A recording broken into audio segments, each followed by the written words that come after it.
Is this a cruiser? Is it a superbike? A muscle bike? Honestly, it's hard to define the Ducati Diavel V4, and that's exactly what makes it so special. For years, the Diavel has been rewriting the rules of what a power cruiser can be. First, let's talk about the heart of this machine, the engine. Gone is the old testosterone V8, and in its place, now, you can't talk about a Diavel without talking about its looks. And this V4 is a work of art. The design is aggressive, muscular, and futuristic. Ducati has cleaned up the lines, hiding the radiator behind those massive side scoops and integrating the frame beautifully. The quad-exit exhaust is a statement piece, and that signature single-sided swing arm showcases the stunning 240-section rear tire. This tire is a huge part of the Diavel's identity. It looks intimidating, but we'll get to how it handles in a bit. Spoiler alert. It's amazing, the lighting is all LED, and the rear light cluster is particularly cool, with this matrix of individual LEDs that create a unique and unforgettable signature. Every detail, from the sculpted fuel tank to the beautifully machined components, screams quality and premium Italian design. It's a bike that turns heads everywhere it goes. You'll get used to people stopping you at gas stations and parking lots just to ask what it is. It's a conversation starter and attention magnet, and it makes you feel like a rock star every time you swing a leg over it. So it's got the power and the looks, but how does a bike with a 240 rear tire actually handle? This is where the Diavel V4 truly blows your mind. You look at that massive rear rubber and think it's only good for straight lines, right? Wrong. Incredibly wrong. The engineers at Ducati have performed some kind of black magic here.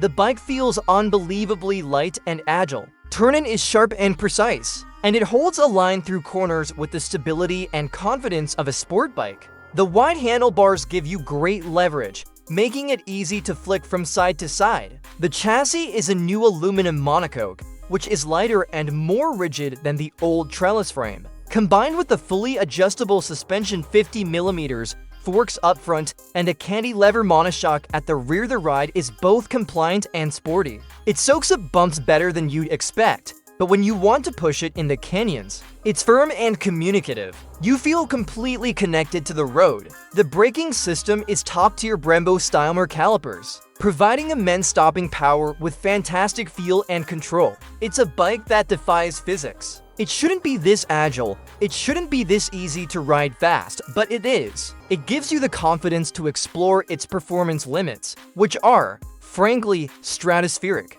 Let's talk about comfort and practicality, because believe it or not, this is more than just a weekend toy. The riding position is surprisingly relaxed. You sit in the bike with a comfortable reach to the bars and mid-mounted foot pegs that are less extreme than a sport bike but sportier than a traditional cruiser. The seat is well padded and supportive, even for longer rides. I've spent a few hours on it at a time without any major complaints. Of course, wind protection is minimal, but that's expected on a naked bike like this. For the rider, there's a beautiful full-color TFT display that's easy to read and packed with information. It has Bluetooth connectivity, so you can pair your phone for music, calls, and even turn-by-turn navigation through the Ducati Link app.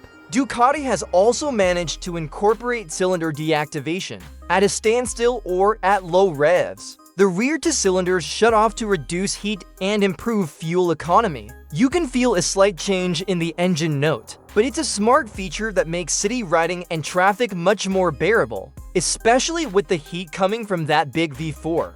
The pillion seat is better than you'd think, with a clever retractable grab handle and foot pegs that don't ruin the bike's clean lines. It's not a gold wing, but for short to medium trips, it's perfectly capable of carrying a passenger in relative comfort. So who is this bike for? It's for the rider who wants it all. It asks for someone who loves the aggressive styling and presence of a cruiser, but craves the performance and handling of a superbike. It asks for the person who might have a sport bike in the garage for track days, but wants something more comfortable and usable on the street, without sacrificing an ounce of excitement. The Diavel V4 is a bike of beautiful contradictions. It's monstrously powerful yet surprisingly manageable. It's a style icon that can embarrass sport bikes in the corners. It's a premium, high-tech machine that delivers a raw, visceral riding experience. It's expensive. There's no getting around that. and its thirst for fuel and tires will be significant if you ride it the way it's meant to be.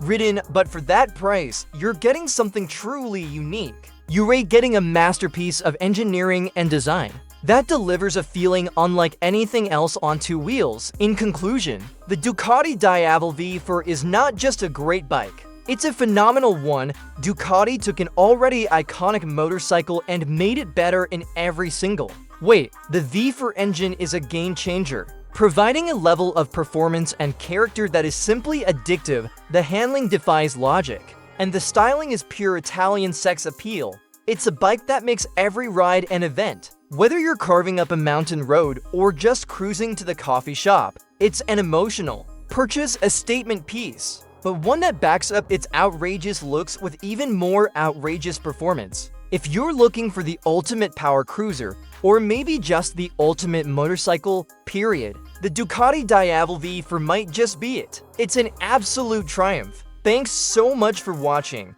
I hope you enjoyed this review. If you did, make sure to hit that like button, subscribe for more content, and let me know in the comments what you think of this incredible machine. Ride safe, and I'll see you in the next one.